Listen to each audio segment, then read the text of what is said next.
CBSE Mathematics Class 11th Miscellaneous Exercise on Chapter 9. Question number 9. The first term of a GP is 1. The sum of the third term and the fifth term is 90. Find the common ratio of the GP. अब देखिए यहाँ पर first term a is equal to 1 दिया हुआ है, third term और fifth term का sum total क्या दिया है 90। हमें निकालना क्या है कॉमन रेशियो आर। चलिए हम पहले जीपी लिखते हैं, ए आर स्क्वायर ए आर की पावर 3 ए आर की पावर 4। अब देखिए ए 3 क्या मीन्स थर्ड टर्म क्या है 1 इंटू आर का स्क्वायर, ए 5 क्या है हमारा mean fifth term that is a into r की पावर 4। अब यहाँ से हमारे को पता चला कि सम, इसका सम देखिए 1 plus r square plus 1 plus r की पावर 4 इज इक्वल टू 90। अब इसको हम क्वाड्रेटिक इक्वेशन में बदली करते हैं। देखिए आर की पावर 4 है plus r square minus 90 is equal to 0। Here put r square is equal to z, we get z square plus z minus 90 is equal to 0। अब हमने क्या किया है, इसमें आर स्क्वायर के जगह पर जेड रख दिया है। अब देखिए ये क्वाड्रेटिक इक्वेशन के फॉर्म में बन गया। अब हम बीच में जो 1 है इसको हम ऐसा स्प्लिट करेंगे कि प्रोडक्ट तो माइनस 90 आए और on addition it will be 1। तो देखिए आप यहाँ पर Z square plus 10z minus 9z। अब 10z इंटू माइनस 10 माइनस 9 करेंगे तो माइनस का 90 आएगा। अब प्लस का 10 माइनस 9 ऐड करेंगे तो आपका क्या मिलेगा 1। तो यहाँ पर देखिए हम फैक्टराइज कर दिए। फर्स्ट टू टर्म से हमने z कॉमन लिया है, z plus 10।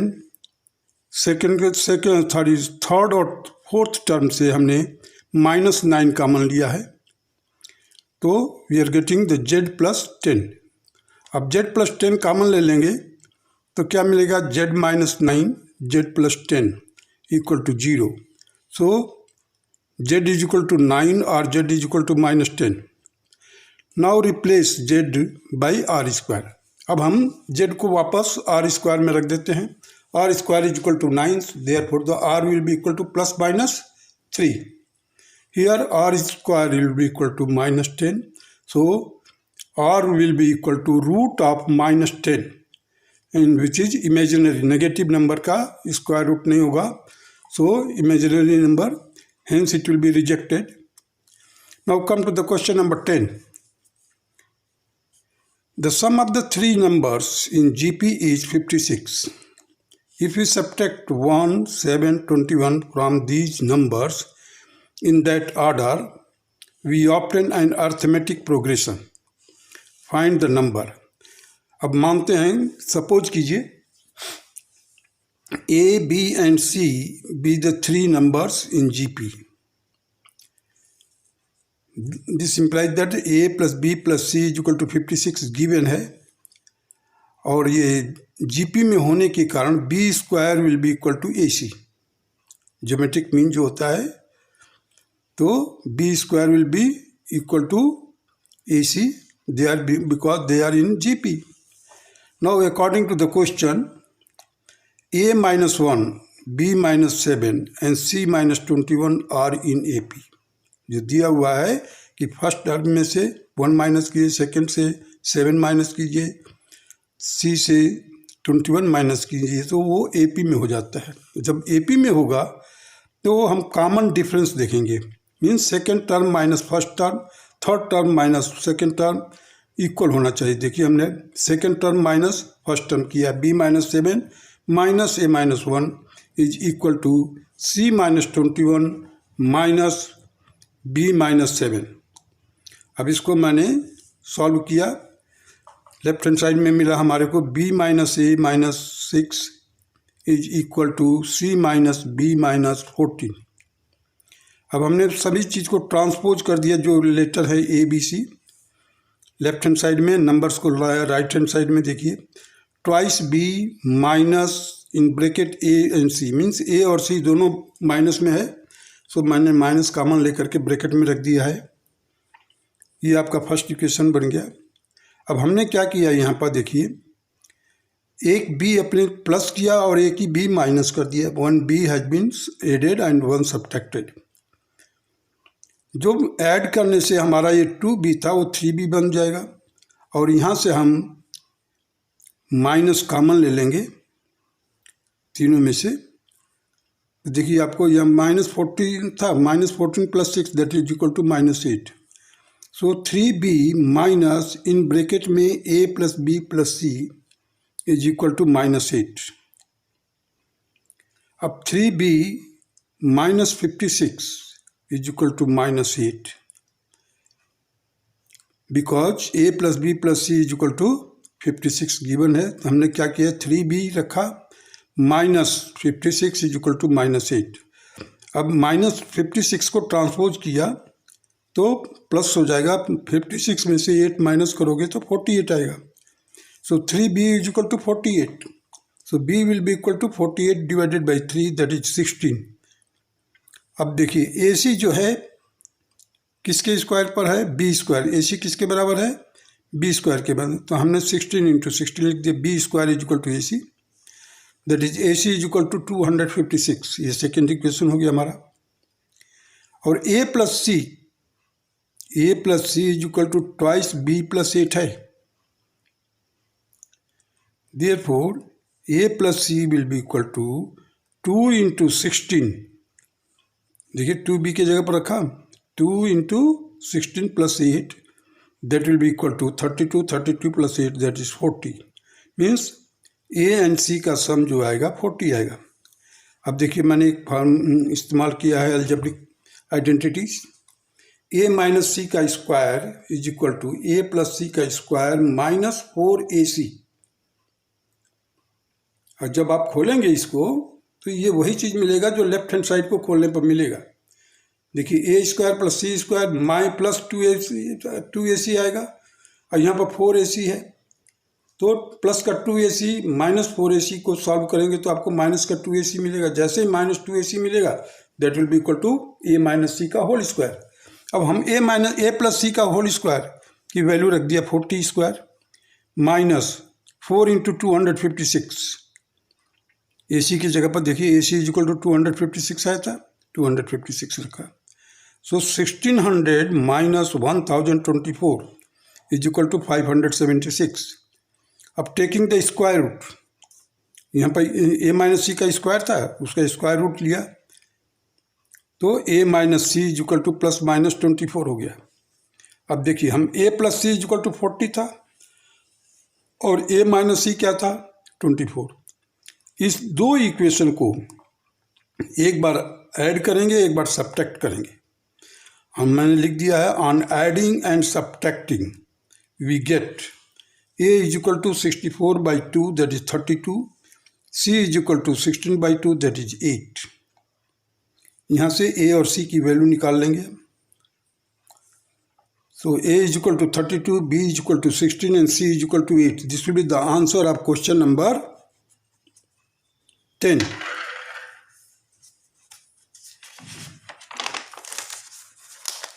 Now come to the question number 11.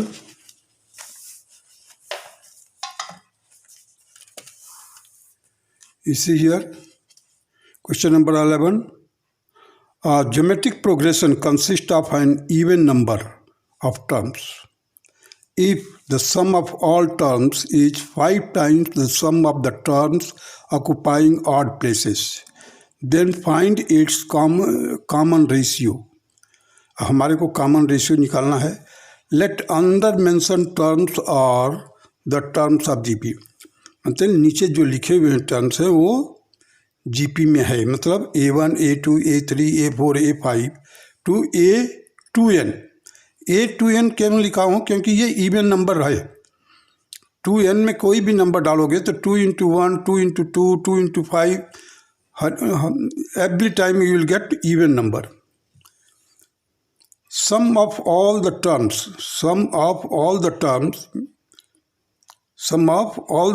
जो इक्वल है, किसके इक्वल है 5 times the sum of terms occupying the odd places। जो ऑड प्लेसेस पर नंबर लिखे हैं उनको अगर प्लस करते हैं और उसमें 5 का मल्टीप्लाई करेंगे then that will be equal to the sum of all terms, means summation, that is a1 plus a2 plus a3 plus a4 plus a5 plus a6 plus a2n will be equal to 5 times of a1 plus a3 plus a5 plus a7 a9 up to 2n minus 1। क्यों कि 2n तो even number है और इससे अगर एक preceding जाएंगे then that will be the odd number, odd place हो जाएगा। सो a2n minus 1 will be at the odd place। now transposing the odd places term, अब इसमें जो ऑड प्लेसेस टर्म हैं उनको हम ट्रांसपोज करते हैं। ट्रांसपोज मीन्स ट्रांसफ़र करते हैं किधर, राइट हैंड साइड में। तो वी हैड, अब देखिए राइट हैंड साइड में 5 टाइम्स हर एक चीज़ है, अब उसमें से हम एक ले जाएंगे माइनस का तो माइनस हो जाएगा। देखिए मैंने यहाँ पर रिमेनिंग टर्म्स लिख दिया है a2 a4 a6 up to a2n। अब यहाँ पर क्या मिलेगा हमारे को, 5 minus 1 a1 plus 5 minus 1 a3 5 minus 1 a5 plus dash dash 5 minus 1 a2n minus 1। अब इसको और सिंप्लीफाई किया हूँ मैंने, देखिए a2 plus a4 plus a6 up to a2n और ये हो जाएगा 4 टाइम्स। देखिए 5 minus 1 4, हर एक जगह से मैंने 4 बाहर ले लिया है। अब यहाँ पर क्या है a1 और यहाँ पर है a3 a5 a2n minus 1, ये कटा हुआ है।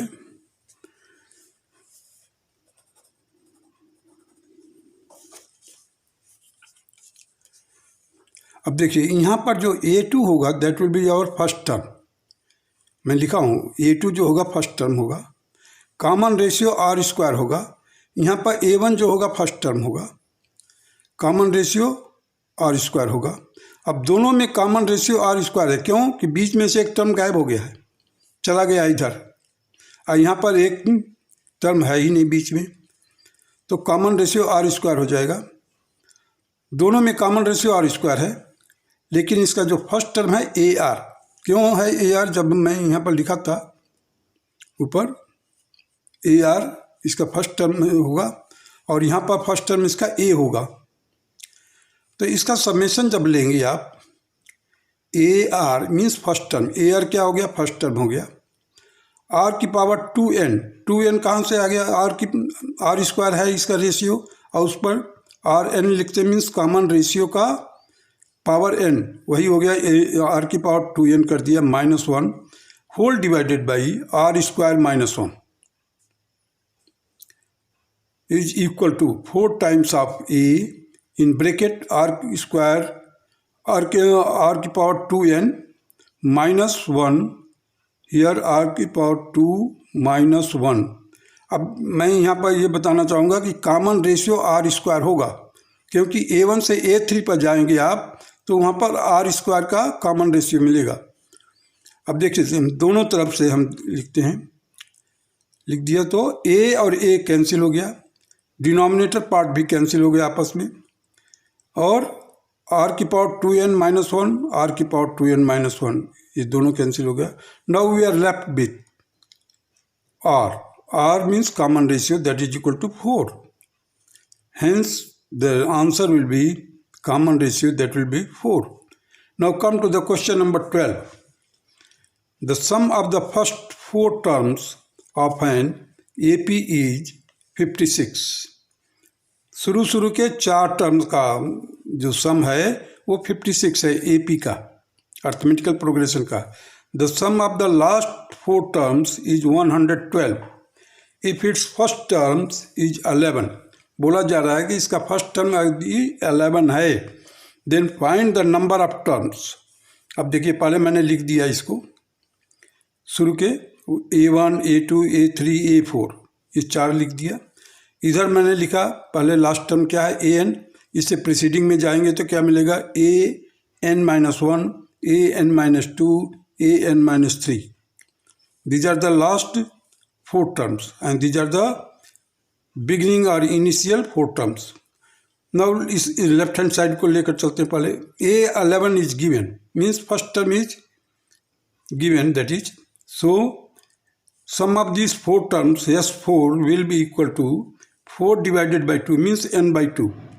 Inside the bracket 2a means पहला टर्म क्या है 11 है, so 2 into 11 plus 4 minus 1, हमें मालूम है कि नंबर ऑफ टर्म 4 है लिया गया है, तो 4 minus 1 into d common difference is equal to 56. अब देखिए इस 4 को मैंने 2 से डिवाइड किया, 2 आया, इस 2 से मैंने 56 को कट किया, that will be equal to 28. अब मैंने फिर से लिखा 11 into 2 दैट इज 22. 4 में से 1 माइनस किया, 3 आ गया, 3d इज इक्वल टू 28. अब 28 माइनस 22 को ट्रांसपोज कर दिया, then it will be equal to 6, so d will be equal to 6 by 3 that is 2. हमारे को क्या मिल गया अभी, a is equal to 11 और कॉमन डिफरेंस जो मिल गया आपका 2. अब आ जाइए राइट हैंड साइड में. अब हमारे को कौन सा टर्म लेना है, an-3 पहले निकालते हैं. चलिए an-3 क्यों, क्योंकि ये पहला टर्म होगा, तो that will be equal to a plus n-3 minus 1 into D. अब a की जगह पर 11 रख दिया, यहाँ n-3 माइनस 1 को जगह पर मैंने लिख दिया n-4, d की जगह पर हमने 2 रख दिया क्योंकि 2 मिल गया हमारे को. Now this will be the first term for the last 4 term. Last 4 term के लिए ये हमारा फर्स्ट टर्म होगा. अब फार्मूला इस्तेमाल करते हैं, समेशन ऑफ लास्ट 4 टर्म्स. अब 4 नंबर ऑफ टर्म्स तो मालूम है 4 है, तो 4 divided by 2 inside 2a. What is a here, 11 plus n-4 into 2, ये हमारा a है. a means first term, so 11 plus n-4 into 2 bracket close करके इनको ट्वाइस a कर दिया है, प्लस 4 minus 1 इंटू डी.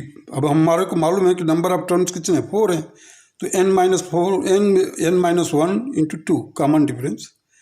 इसको सॉल्व किया हमने, देखिए 4 को 2 से कट किया, 2 आया, इस 2 से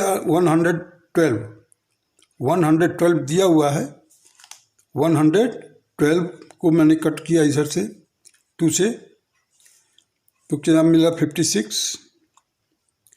अब देखिए फिर से मैंने लिखा, इसमें यहाँ पर 2 कॉमन आ रहा है, फिर से जब मैंने लिखा तो यहाँ पर 2 कॉमन आ रहा है ना, 2 यहाँ पर भी है और इधर 3 माइनस 2 भी है, तो इस 2 को कैंसिल किया.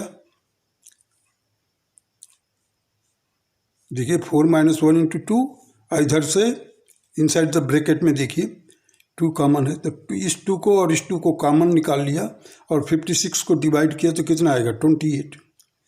अभी लास्ट में क्या मिलेगा हमारे को, 11 plus n-4 into 2 plus 3 is equal to 28. अब देखिए n-4 into 2 that will be equal to 28 minus 14 that is equal to 14. So n will be equal to 14 divided by 2 plus 4. So 7 plus 4 that will be equal to 11. So number of terms will be 11 and this will be the answer of question number 12. Now come to the question number 13.